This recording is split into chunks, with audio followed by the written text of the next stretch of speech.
In this example, we're going to be graphing this cosecant function.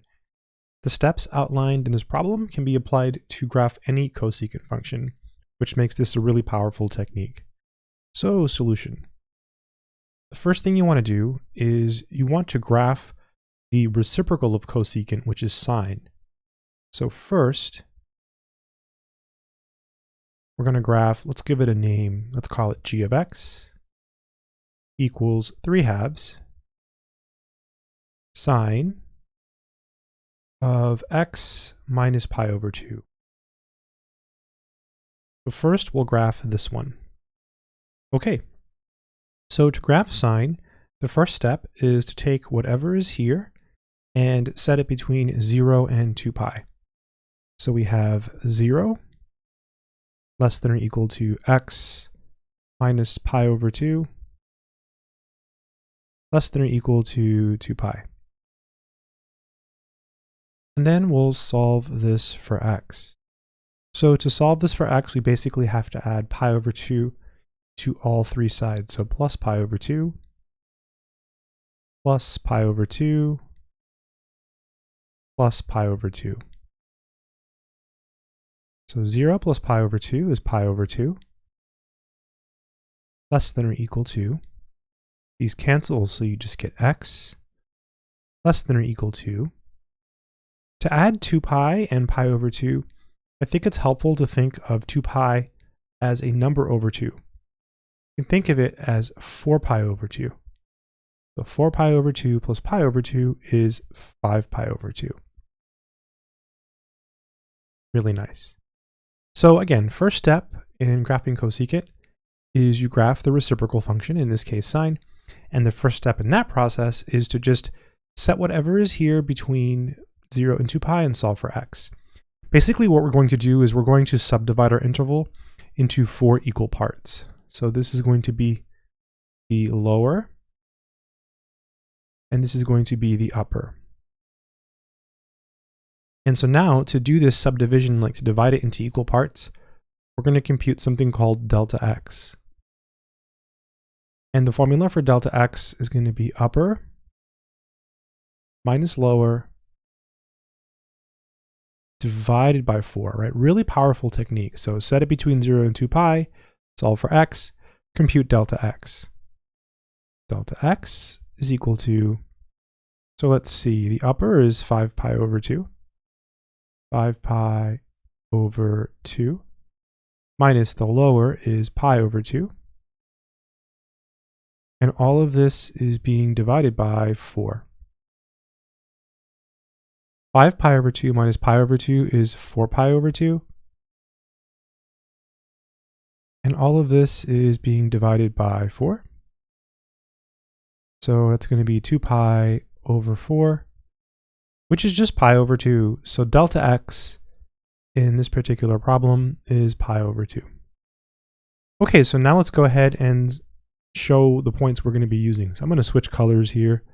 Let's go to a nice little blue. So I'm going to draw the interval. So this will be our first point here, and this is pi over 2.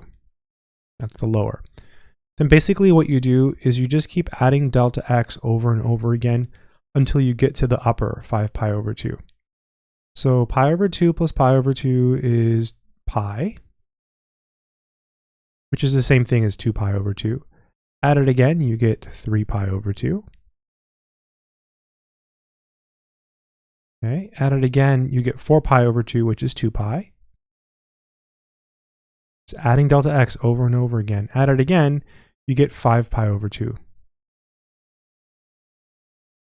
Okay, let me go over that again. So basically, you write down the lower, and then you just keep adding pi over 2. Pi over 2 plus pi over 2 is pi, plus pi over 2 is 3 pi over 2, plus pi over 2 is 2 pi, plus pi over 2 is 5 pi over 2. And so this is the interval on which we're going to graph the sine function.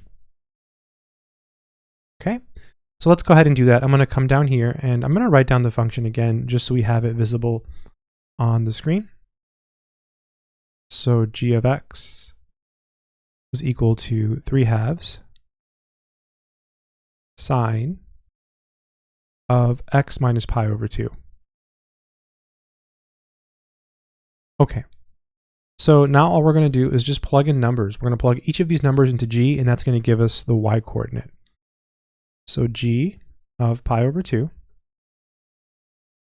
is equal to 3/2 times the sine of, and x is pi over 2. So it's pi over 2 minus pi over 2. That's equal to 3/2 sine of 0. And the sine of 0 is 0 because on the unit circle, sine is the y coordinate at 0. And so the y coordinate at 0 is 0. So this is just going to be 3/2 times 0. So this is 0. That's because this is 0. And so we have our first ordered pair, which is pi over 2, comma 0. I'm going to put this in a box because this is really important. This is one of the points we're going to plot. All right, switch colors here. Let's look at g of pi. So we'll go to the next one now.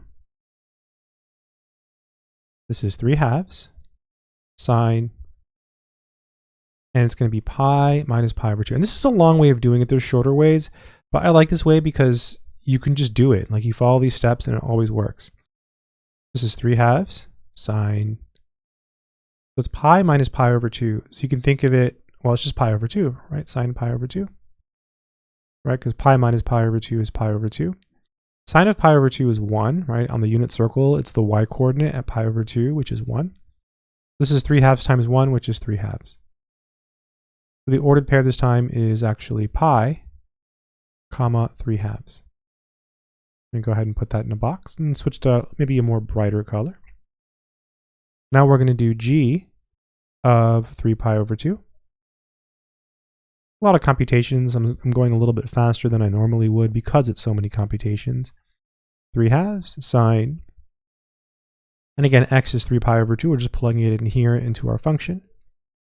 This is 3 pi over 2 minus pi over 2.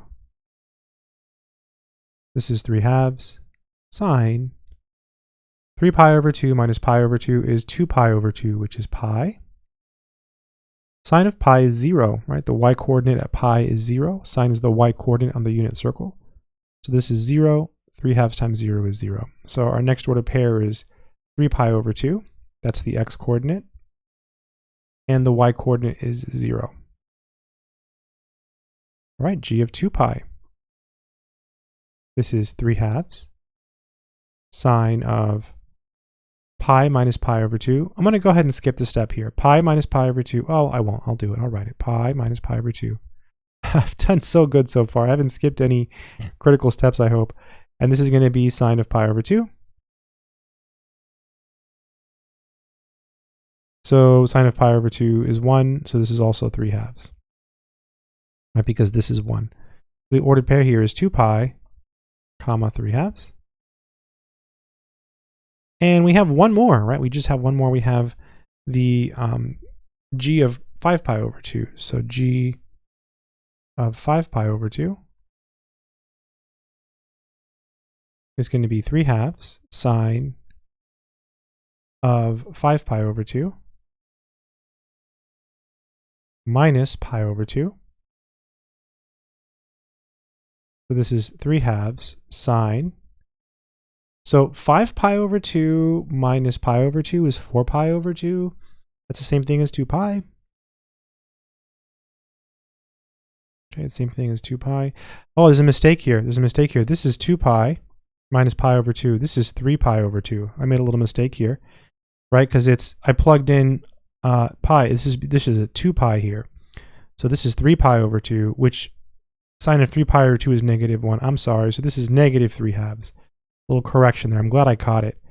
So again, here plugging in 2 pi, we get 3 pi over 2. And the sine of 3 pi over 2 is -1. So that should be a negative there. So here we have sine of 2 pi, which is 0. So this is 0. So here the y coordinate is 0. So it'll be 5 pi over 2, comma 0. Yeah, hopefully, maybe you caught that. Maybe you caught it and you're watching this video and like, hey, wait a minute. He's doing it wrong. So small mistake there. That's supposed to be a negative there. Okay, so now we're almost done. Now we just have to plot the points. So let's go ahead and do that. So I'll draw the y-axis and I'll draw the x-axis. Okay, I'm just gonna go really far out here. Go even farther. This is x. This is y. And let's just break up the intervals. So the first one is pi over 2, so maybe that's here. This is pi over 2. And then this would be pi. And this would be 3 pi over 2. And then this would be 2 pi. And this will be 5 pi over 2. And I'm just getting these from here, right? Pi over 2 pi, 3 pi over 2, 2 pi, 5 pi over 2. And the biggest this can be is 3/2. This is not going to be drawn to scale, so I'm just going to put a 3/2 here. And the smallest it can be is negative 3/2. Right, because you have 3/2 and negative 3/2. Okay, I should have come down a little bit lower with my negative. I'm still going to. I'm going to fix it. Just come down a little bit lower. There we go. Negative 3/2. Okay, so the first one is pi over 2 comma 0. Okay, so I'm going to use a red indicator for that. So I'm going to put a red dot here. Pi over 2 comma 0. That's our red dot. And the next one is pi 3/2. That's going to be up here. The next one is 3 pi over 2 0. That'll be down here. The next one is 2 pi negative 3/2. That's down here. And the next one is 5 pi over 2 comma 0. That's going to be here. Okay, and then I'm just going to go ahead and connect the dots. I'll continue to use red. So this is the sine function we're graphing, right? We still have to graph cosecant. So it's going to look something like this. Really nice looking graph. So that would be the sine function. So the red is the sine function. So to graph cosecant, what you do is you put vertical asymptotes at the zeros. So here, here, okay, and then here. And then the cosecant function, I'm going to draw it in yellow. It's going to look like this. That'd be the cosecant function. So the yellow is the cosecant function. The red is the sine function. So basically, you just graph the sine function and then just put vertical asymptotes whenever it crosses the x-axis, and then just flip it. So like it goes the other way. It goes the other way. So yeah, that's it. I hope this has been helpful. Good luck.